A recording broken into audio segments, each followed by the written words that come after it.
Hello everyone.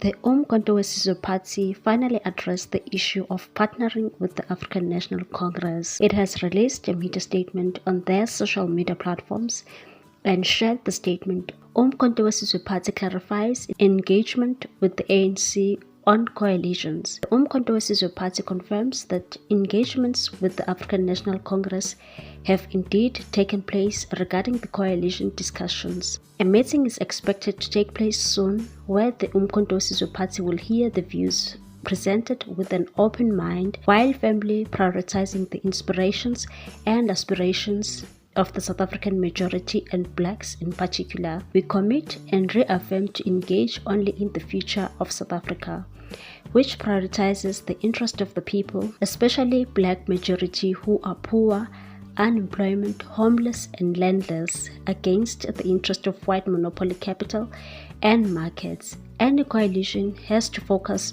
on eradicating the systems that preserve and support the prolonged political subjugation and economic enslavement of our people. What's your take on this one, people? Thanks for watching. Please subscribe for more news.